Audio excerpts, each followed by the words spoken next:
Porque você, povo, não vê, não entende, não tem acesso. E eles eram a autoridade responsável por dizer se aquilo estava certo ou errado, olhando o software. E não cumpriram a missão, fizeram um documento dúbio, pusilânime, covarde. Eu não sei quantos aqui viram eu numa audiência pública do Senado, Comissão de Ciência, Tecnologia e Fiscalização do Senado, presidida pelo o senador Girão. Estava lá o general Paulo Sérgio, ministro da Defesa, que chefiava a equipe de guerra cibernética nessa missão fiscalizadora. Eu me levantei quando me deram 3 minutos para falar. A gente estava lá há horas ouvindo bobagem, me deram 3 minutos para falar, eu levantei. E disse: general, eu quero falar aqui olhando nos olhos do senhor, porque eu não consigo falar com o senhor. Eu tinha ido 3 vezes no Ministério da Defesa, não conseguia falar com ele. Claro, quem sou eu na fila do pão, né? Pro grande, soberbo, prepotente general atendeu o Zé Ruela aqui, né? Então lá na audiência eu interpelei ele. Alguém lembra dessa audiência? Desse vídeo? Eu vi o vídeo. Aí eu falei de Sepete Araju. Eu sou descendente de índio Guarani, minha bisavó materna era uma índia Guarani. Minha mãe falava Guarani. E eu, não sei porquê, não aprendi. Eu conheço alguma coisa, tenho o sotaque. Mas Sepete Araju disse para os espanhóis: Co-Ivan Oguerecoidjara. Quando os espanhóis estavam lá tentando invadir a sua tribo, lá em Sete Povos das Missões. Co-Ivan Oguerecoidjara. Isso tem a ver com essa música que vocês ouviram aí, Meu País. Esta terra tem dono, e é esse o sentimento que eu gostaria que vocês evocassem nos seus espíritos. Vocês não são galinhas de granja botando para o dono da fazenda. Vocês são o dono desta terra. Eu falei isso para o general Paulo Sérgio: general, esta terra tem dono, e se não são os donos desta terra que realizam a eleição, esse país está correndo risco, general. E a segurança nacional é responsabilidade do senhor, general. General, a Advocacia Geral da União foi dizer para vocês o que é o sufrágio universal? Porque é com isso que vocês estão trabalhando, general. Porque eles achavam que estavam trabalhando com um computador. Não, o objeto que opera ali naquela historinha do computador é o sufrágio universal, que nós vamos entender aqui o que é. O que ele me respondeu quando o senador Girão deu a palavra para ele? Ele respondeu: não tenho base jurídica nenhuma. Como é que você vai para uma briga dialética, uma guerra dialética com juízes sem entendimento jurídico? Isso é como você ir para uma guerra na selva amazônica com a equipe de balé. Eu falei isso dentro do Palácio da Alvorada para o presidente Bolsonaro, assim, ó, 1 metro, olhando no olho dele. E atrás do presidente Bolsonaro estava General Heleno, Ramagem, a época da Polícia Federal, e um monte de gente fantasiada de verde atrás. Estávamos lá, eu, Marcelo Abrileri, professor Amilcar Brunazzi e uma outra pessoa que eu não lembro o nome. Tinha um monitor, Marcelo Abrileri fez a exposição da Lei de Benford. Quantos aqui sabem o que é a Lei de Benford? É uma prova estatística, matemática usada no direito americano, nos crimes financeiros, bolsa, etc. Marcelo Abrileri fez a exposição da Lei de Benford. Amilcar Brunazzi contou a experiência que ele tem de lutar contra esse sistema desde 96. E os milico ali, gráfico, número, eles adoram números, né? Quantidades. Quando me deram a voz, eu levantei. Lá no salão onde o presidente recebe as pessoas, é um salão enorme, tem uma parede de uns 8 metros, uma biblioteca antiga, uma mesa gigante, onde o Bolsonaro fazia as lives. Em frente tem uma TV de tamanho desse banner aqui. Eu levantei e desliguei a TV, porque eles estavam tudo olhando para o gráfico. Eu olhei no olho de cada um e falei assim: qual de vocês tem por ofício a hermenêutica jurídica? Ninguém abriu a boca. Aí eu disse para eles, eu disse isso, olhando nos olhos do Bolsonaro, do Heleno, etc. e tal. Eu estive várias vezes com Braga Neto, com Vilas Boas. com esse Paulo Sérgio, que depois do desafio ele me recebeu, mas não entendeu nada do que eu falei. Eu disse para eles: vocês estão preocupados com o ferrolho do fuzil do inimigo? Quantos aqui sabem o que é o ferrolho do fuzil? É o mecanismo que prende a munição ali na câmara de percussão.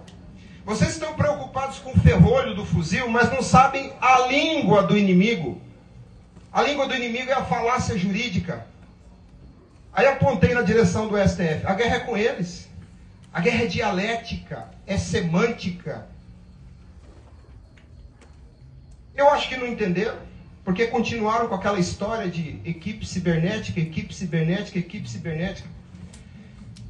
Aí a Bia Kicis veio com aquela palhaçada do voto auditável. Pelo amor de Deus, não fala em voto auditável. Vocês ouviram o samba aqui do Boca Nervosa? Eu paguei R$4.000 pro Boca Nervosa fazer esse samba. Qual que é a letra que está dita ali? Não adianta voto auditável, são eles que controlam o auditor. Quando você quer voto auditável, você quer um voto que o auditor vê, não é você que vê. Então você quer um voto que você não vê. Você vai acender vela para o auditor, é isso? É isso que você quer? Eu imagino que não, mas a Bia Kicis fez esse desfavor com essa desgraçada dessa campanha de voto auditável. Se a PEC 135 fosse aprovada, ia ter um papelzinho que você ia olhar, fazer papel de otário, o papelzinho ia ser guardado e o voto ia ser contado aonde? Dentro do computador. Para fazer a auditoria, se você pedisse auditoria, você tinha primeiro que pagar, segundo, provar a necessidade. Vocês acham que iam convencer Alexandre de Moraes da necessidade da auditoria? A PEC 135/19 não servia para nada. Então veio a comissão especial da PEC 135/19. Relator, Felipe Barros. Eu comecei a ir atrás do Felipe Barros, até que um dia ele me atendeu. Nos encontramos lá em Brasília, numa padaria. Eu fiquei 2 horas explicando a teoria do negócio para ele. Ele é advogado. Vocês lembram uma vez que o Barroso disse assim, e a mulher falou, mentira! A mulher acusou ele de mentiroso. O Barroso falou assim, quando eu era presidente do TSE, eu enfrentei muitas dificuldades, a pandemia, as fake news, e tive que impedir a volta da contagem pública. Lembra desse vídeo? Sim. Entenda uma coisa. O Barroso foi jogar bola dentro do Congresso Nacional quando ele soube que no relatório do Felipe Barros, por conta da minha ingerência, estava previsto contagem pública de votos na sessão eleitoral. Até aquele momento o STF não estava incomodado com a PEC 135, porque na PEC 135 o voto continuaria a ser contado secretamente. Quando o Barroso confessa que ele teve que impedir a contagem pública, ele está confessando que ele foi lá, na comissão especial, através dos caciques, impedir que o substitutivo do deputado Felipe Barros, aqui do Paraná, fosse aprovado. O Felipe Barros leu o substitutivo, com o texto que nós colocamos lá. Minha esposa trabalhou dentro do gabinete do Felipe Barros, e ele reconhece a nossa ajuda. Aí quando ele leu a versão final e levou para votação, recusaram. Por quê? Porque o STF fez trocar os membros da comissão especial. O STF não trabalhou contra a PEC 135, ele trabalhou contra o substitutivo feito pelo deputado Felipe Barros, que garantiria contagem pública de voto na sessão eleitoral. Fruto da nossa militância. Vocês precisam entender essa história. Muito bem. Acabou a história da PEC 135. E eu acho que a rejeição da PEC 135 foi uma confusão no arraial dos midianitas. Quantos aqui sabem da passagem bíblica da confusão no arraial dos midianitas? Os midianitas estavam em milhares para atacar o povo de Deus, e numa noite o anjo de Deus entra e provoca confusão no arraial dos midianitas e eles se matam. Naquele dia que recusaram a PEC 135, aquele dia foi uma confusão no arraial dos midianitas. Por quê? Se a PEC 135 fosse aprovada, estaria na Constituição Federal uma autorização tácita ao escrutínio secreto de votos. Porque em direito, muita coisa acontece tacitamente. Por exemplo, uso capião. Você é dono de um imóvel, abandona, uma pessoa vem, toma posse, a tua omissão, o teu silêncio gera direito para o posseiro. O tempo percorre e gera direito para o prescribente, que é o cara que está lá se beneficiando da prescrição. Então, em direito, muita coisa, em termos de efeito, é gerada no silêncio. Por exemplo, revelia. Quantos sabem o que é revelia? Se você for acusado e não for a juízo apresentar a sua defesa, a alegação de quem te acusa será considerada verdadeira pelo juiz. Não precisa de prova. Esse é o efeito da revelia. Consequência do seu silêncio. E o que o projeto da Bia Kicis faria? Colocaria na Constituição uma previsão a respeito da apuração do voto, tratando da possibilidade de se contar eletronicamente o voto, porque o papel impresso, tal do voto auditável, serviria apenas para uma hipotética e eventual auditoria. Percebam como essa história é complicada, é longa, é extensa. Sabe aquele Twitter que eu fiz dia 15 de novembro, lá no dia da chuva, lá? Falando, não saiam daqui! E teve um monte de gente que caiu na armadilha. Amigos meus, inclusive. Sinto a dor deles. Um foragido. Um homem bom, apaixonado pelas filhas, teve que sumir. Porque caiu nessa armadilha. Esse meu e-mail, dizendo, permaneçam em frente aos quartéis ou vocês serão usados, o Procurador-Geral da República, Paulo Gonet, pegou e fez uma acusação penal contra mim. Eu respondi uma ação penal por associação criminosa. Ele escreveu que eu me associei subjetivamente com as pessoas do dia 8, em espírito, subjetivamente. Eu estava em Campo Grande, a 1.000 quilômetros de Brasília, e eu disse, não saiam daí! E ele disse que eu me associei. E que eu incitei as Forças Armadas à prática de crime. Eu estava com uma acusação que me daria 4 anos de condenação. A única coisa que eu tenho na vida é o meu serviço público, que eu conquistei com 7 anos de estudo. Durante 3 anos eu estudava 10 horas por dia para passar nesse concurso. Foi a única coisa que me tirou da miséria, foi o estudo. E eu não precisava estar arrumando essa confusão, gente. Eu tenho um cargo bom, um bom salário, eu podia estar com os meus colegas, tranquilo. Os meus colegas procuradores do Mato Grosso do Sul acham que eu sou louco. Quando eu dei aquela entrevista dizendo Lula não foi eleito pelo povo, Lula foi escolhido pelos ministros do STF, porque se fosse uma decisão do povo, haveria poder do povo sobre a apuração dos votos. Quem viu esse vídeo? Quando eu falei aquilo, a imprensa desceu para dentro da Procuradoria do Estado. Eu fui chamado na corregedoria, no gabinete do Procurador-Geral, na cantina, no café, todo mundo querendo a minha cabeça. E eles diziam para o repórter, o Felipe é um sujeito arredio e excêntrico. Sabe o que é excêntrico? Que não está no centro. Realmente, no centro deles eu não estou. Tem muito petista lá. Por conta desse vídeo, que foi uma entrevista que eu dei para o Mário, da Rádio Hora. Eu acho que é a entrevista do Mário que mais repercutiu na vida dele foi essa entrevista. Por conta dessa entrevista e daquela acusação lá atrás de prevaricação, inventaram essa ação penal para mim. Só para terminar a história da prevaricação. O Aires falou em 2009 que ia colocar módulo impressor. O Gilmar enrolou e falou que não dava. O Fux assumiu. Sabe o que o Fux fez no primeiro trimestre? Licitação para comprar módulo impressor. O problema estava resolvido desde 2009. O ministro Fux terminou a licitação, tinha o vencedor para colocar os módulos. E o voto ser impresso em 2018.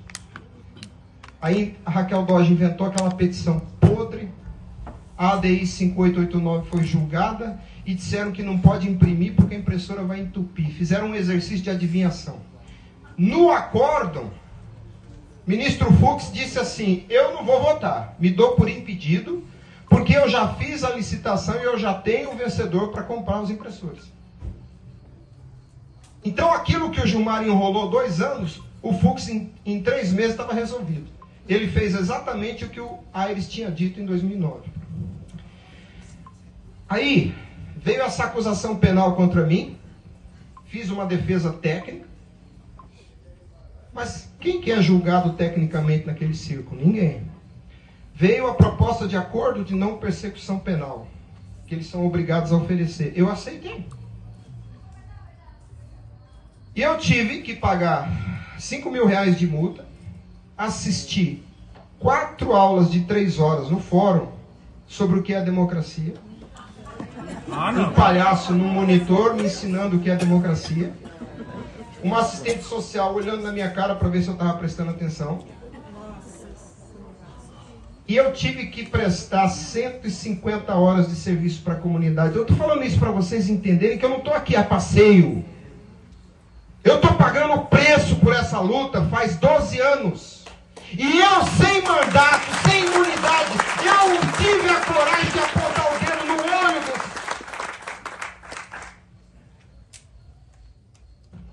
Tem criança aqui?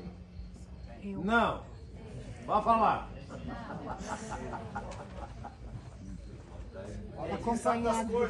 No dia 150 horas, eu estava numa unidade de atendimento de menores, debaixo de mangueiras, recolhendo lixo e manga podre, junto com ladrão, traficante, gente da pior escória. Eu chegava lá para cumprir a minha carga horária do acordo, escolhia um carrinho de mão, cumprimentava o ladrão, ele pegava o carrinho de mão dele e eu ia lá carregar lixo, varrer quintal. No dia que o Rubilar estava lá na sessão da CCJ e que foi aprovado o PL 943, deputado José Medeiros do Mato Grosso, relator, ligou para mim. Eu coloquei o carrinho de mão do lado do pé de manga, atendi o telefone, o deputado Medeiros: Felipe, nós não temos voto para aprovar. Não dá para fazer contagem pública em todas as sessões. O deputado Lafayette, do Republicanos de Minas Gerais, disse que... De Minas Gerais. Lafayette, Republicanos, Minas Gerais. Deputado Lafayette quer falar com você. Eu embaixo do pé de manga, do lado do carrinho de mão, cheio de manga podre. Os meus amigos traficantes e ladrões ali em volta, varrendo. E eu discutindo com o deputado na Comissão de Constituição e Justiça.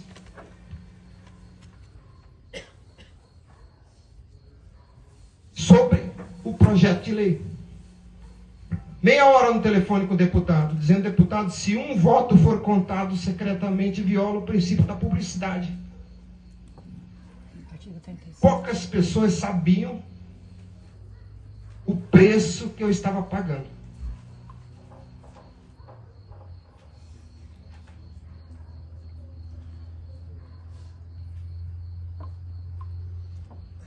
E aí nós aprovamos o projeto de lei. Um projeto de lei fundamentado na hermenêutica jurídica, nos princípios do direito constitucional. Com substância. Com conhecimento jurídico. Não é essa conversa estúpida de voto impresso. De código-fonte. Essa ladainha imbecil de técnico de informática. Por que você tem que ter as palavras certas? Porque o direito é feito de palavras e as palavras têm significado. Se você não sabe o que você está falando, você não sabe as consequências. E o Congresso Nacional está cheio de analfabeto. A presidência também.